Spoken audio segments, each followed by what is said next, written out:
wanted, I ever did. Okay, everybody, welcome back to another week of learning Ma'amar Hechotsu. And we're in the middle of a chapter which is of great relevance and poignance.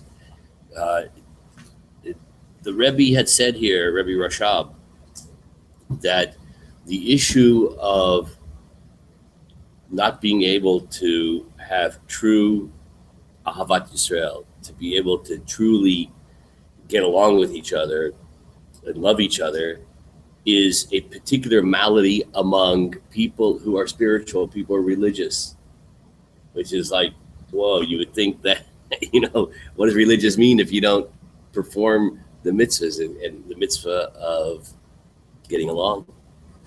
If you don't perform that with extra zealousness, but unfortunately, it's a fact. And the Rebbe went on to describe what are the great stumbling blocks for people who are trying to have a relationship with the Kadosh Baruch Hu and observe His will, if one doesn't truly love each other. So the Rebbe went on, and he said that one could divide up one's being a good Jew into two realms. There's a realm of Torah and the realm of avodah. So Torah is learning Torah, and avodah means to do the mitzvot, to daven, to pray, right? To feel love and awe of God. So in those two realms, the injury to our development by not being able to truly get along with each other is very profound, as he went on to explain. And he said, he gave the following examples. This is just a quick review because last week was about 3 months ago. That's the way it works. There's an expression, HaKadosh Baruch Hu says to us, Im tazveni yom yomaim ezveka. If you leave me for one day, I will leave you for two, which is really true. Like, when there's like this disconnect, it's not like, you know what I mean? Okay. So in any case, the example that we gave last week, and I actually, I remember Moria sort of sharpened, that's a purposeful metaphor, the analogy that when it comes to learning Torah, there's no such thing as learning Torah sitting in your living room reading a book. It doesn't work that way. It has to be with other people. And the example given was like sharpening knives, right? That's the, right? When you take two knives and these master chefs, right? You sharpen the blade against the blade, the iron against the iron. That's how one sharpens the knife. And the same thing, to get clarity of understanding. It's so easy to think you understand something.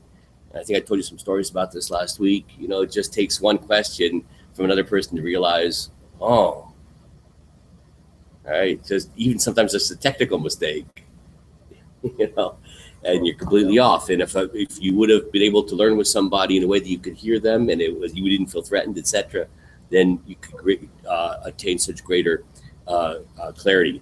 And then he also mentioned in terms of the realm of avodah, in terms of davening, performing the mitzvot.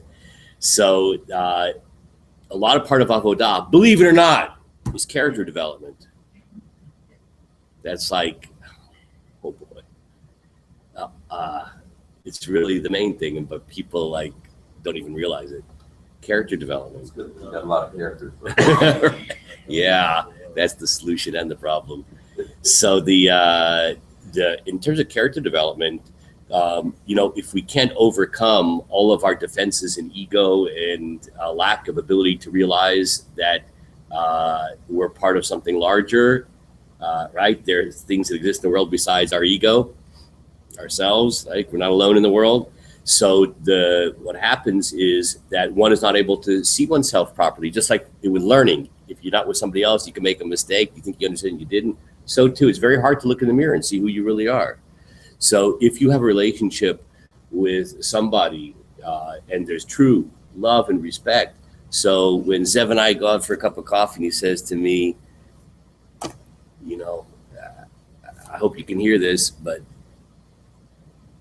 XYZ, I won't say it in public, criticism, and he was 100% right. and it humbled me, and I worked on it.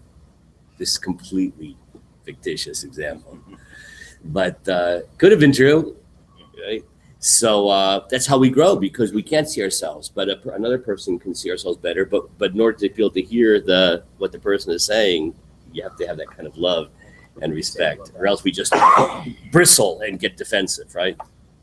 The other issue which we saw last week is that when you're with another person and you're trying to work, can you imagine that, having a group of people who say, let's get together and work on ourselves together. We're going to help ourselves grow. And we sort of have it to a certain extent here, but more than this, that would be unbelievable, right? So what's amazing about that is when with other people, unless you happen to have super telepathic powers where you actually don't need to verbalize things, like Larry over here, but for most of us, we actually need to articulate things with a group of people. So and this is what Zev taught us last week, that to articulate something, it makes it much more palpable and real. Even if you're a little bit honest with yourself and introspective.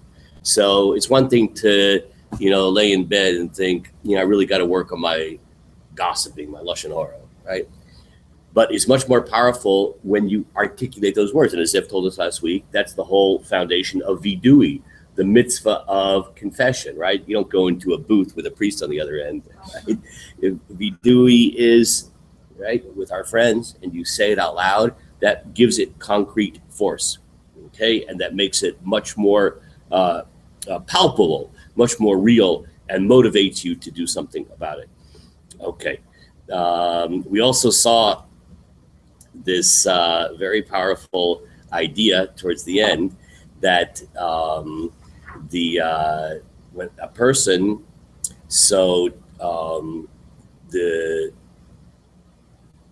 when it comes to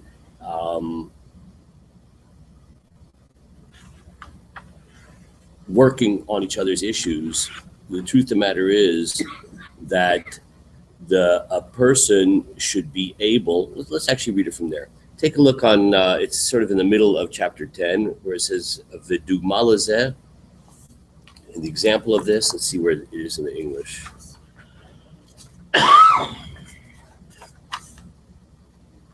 Yeah, when a person, furthermore, when a person, I think it's there.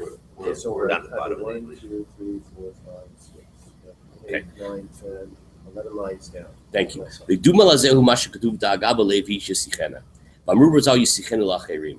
ואנו רואים שבעת שמדבר בצרה אז יגדל צרו ביותר כמו שהיה קודם. So he begins by discussing this idea that Zev had explained last week about when you articulate something, it has a greater force. אמנם אחרי כן נוח לו יותר. כמו כן בעבודה כשמדבר ענייני נגעי לבבו בעת מעשה הוא מצטער יותר ואחרי כן נוח לו יותר שבזה מסיר הרבה מהנהגים ועוונות.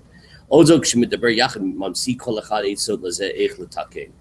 Now, another thing, see, when we articulate it, we put it on the table. So what happens is we find out something amazing. Guess what? We're not the only person in the world that has this issue. Other people share this issue. And you know what? They've struggled with it too. And you know what?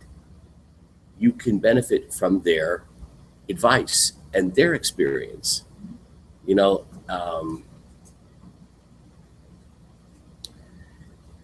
if I ever told you this story. When I was a kid, so in our backyard, my mother was like a little super protective. So most kids, especially in Sacramento, where I grew up in Carmichael, right, it was fairly rural back then. There was a lot of empty lots and fields and old olive orchards. So, kids like to climb on trees and build tree houses and all that good kind of stuff. Mom was a little concerned that we'd hurt ourselves. So she hired a professional carpenter to build a tree house for us that was up to building standards, up to building code. It was crazy. It was this house in a tree that was built by this carpenter that was foolproof, but kids will always find ways to make it exciting and dangerous. So me and a couple other friends on the block, so we would climb up into this tree house that was foolproof. It had a balcony around it with like railing and all that kind of stuff. Not just railing, like a fence. We would like climb on top of the fence and jump off of it. It was like pretty high, but it was like cool, like jump off of this tree house to the ground. And the kids are pretty, they're resilient. Like they don't really break when they fall most of the time. Except for, I jumped off one time and like when I landed, I was, oh man, like I had broken something and my foot like came like, literally crawling into the house, and like, in tears and like in super pain. And my dad loads me into the car and takes me to the hospital to get my foot x-rayed. And my dad happens to be, it's not the kind of thing you just say in public or even in private for that matter. He's a very nice person. But he said to me, you know what? Only fools have to learn only by experience. Oh, thanks, Dad. I feel much better. But there's truth to that. Like, why should it be that in order to learn, we refuse to learn from other people or from a book or whatever, only by messing ourselves up? That's the only source of education we're willing to have, right? Yeah, we think we're immune. So you're right. You learn really best, and we learn by experience, but it's a shame. It's a shame to have to like go through the school of hard knocks. Every single thing you learn in life is because you've completely messed yourself up. Why not?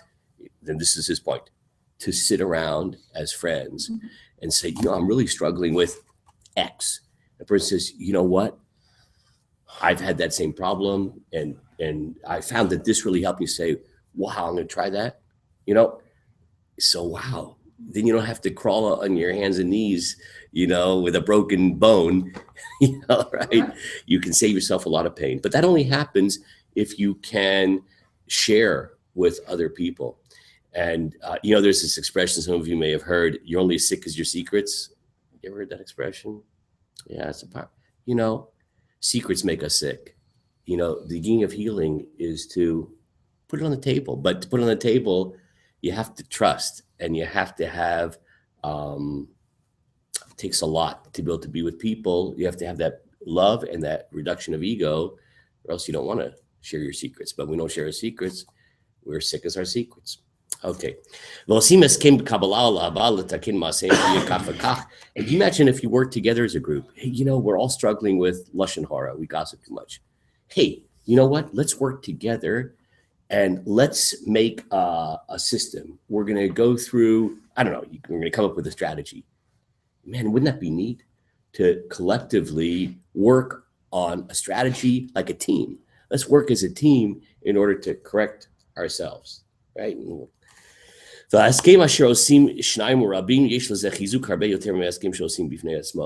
of thing, teamwork is so much more effective than being a solo player, right?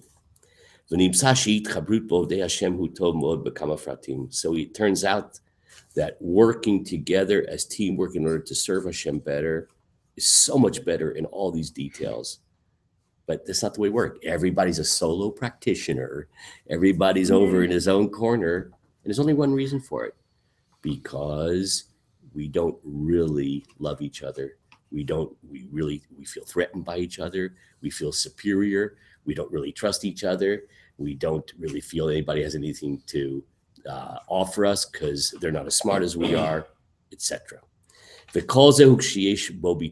And that's what he's saying here. This only happens if there's bitul, the nullification of one's big sense of insecure self. It only happens if one can unite and become close to one's fellow. But if you are a big yesh, right? I am substance. Because then you'll never be able to open yourself up and become vulnerable and share one's defects with somebody else. It's amazing. It was written 200 years ago. It's like hard to think. This sounds like so contemporary and fresh. Right? Or you deprecate the other person. You think they don't have anything to offer you.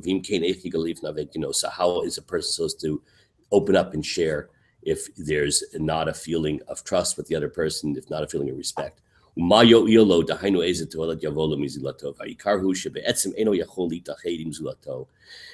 so the bottom line is that a person really cannot unite with another person, Hein be'esek Torah, whether we're talking about learning Torah, Shema Midal Dato, where you're insistent on your opinion, I'm right. Ukefi Dato v'sichlo yachshov sheken hu emet. Shart zatoin mekabel klal. You're not able to listen to the way another person views a topic. Lishmol adun bazeh amitit b'inti atzadit va'az hadarabuk shemidber yachad b'inyan sichli hu himi perinuteri.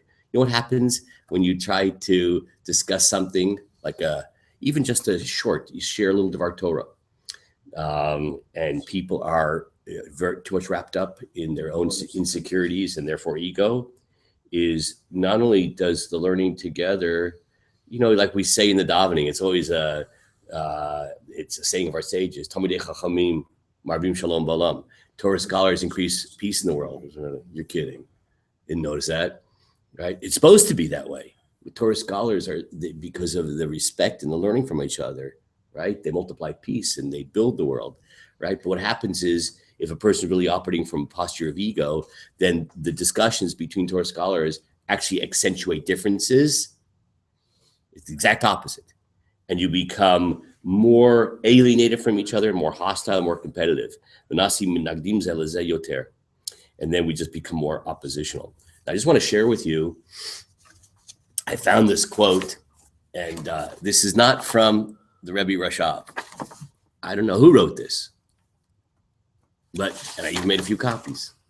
So, because it just says it in plain English, and I think it's the exact same, mamash the exact same point, but said in good old-fashioned English in a way that we can really, I hope, relate to. Listen to this. It is from our twisted relations with family, friends, and society at large that many of us have suffered the most. We've been especially stupid and stubborn about them. The primary fact that we fail to recognize is our total inability to form a true partnership with another human being. Our egomania digs two disastrous pitfalls. Either we insist upon dominating the people we know, or we depend upon them far too much. If we lean too heavily on people, they will sooner or later fail us, for they are human too, and cannot possibly meet our incessant demands. In this way, our insecurity grows and festers. When we habitually try to manipulate others to our own willful desires, they revolt and resist us heavily. Then we develop hurt feelings and a sense of persecution and a desire to retaliate. As we redouble our efforts at control and continue to fail, our suffering becomes acute and constant. Now, this is the sentence I really love. This next couple of sentences. So this is to be put on the refrigerator, one of those things, or put in your wallet on a little card. We have not once sought to be one in a family, to be a friend among friends, to be a worker among workers, to be a useful member of society. Always we try to struggle to the top of the heap or to hide underneath it. Ain't it the truth? Like, how about just being one? Just being one. Instead, we either have to be above everybody or hide. That's all ego. It's all yesh. The Hebrew word yesh, substance. Right? We can never be just equals, part of a larger organism. It's always on top or hiding in the bottom. Hope nobody will notice me. Always we try to struggle to the top of the heap or to hide underneath it. This self-centered behavior blocked a partnership relationship with any of those about us. Of true brotherhood, we had small comprehension. Of true brotherhood, we had small comprehension. Wouldn't that be amazing if we could have true brotherhood and sisterhood? Okay. Then we could grow. We can grow in our Torah, in our avodah, but our egos don't let us. And we are awfully sick, encumbered by all of our secrets. I don't know. Anonymous. I don't know. Okay, the Seder. You know, it's the Rambam says in the beginning of his Mor Nevuchim, you know, wisdom is wisdom. Accept it from wherever it comes from. But this is just the English version of what the Rebbe Rashab is saying here. Okay, we'll pause here on that note, and we'll continue tomorrow with chapter 11 as we move on in growth and in brotherhood and sisterhood to help each other grow. Okay, everybody, have a great, great day.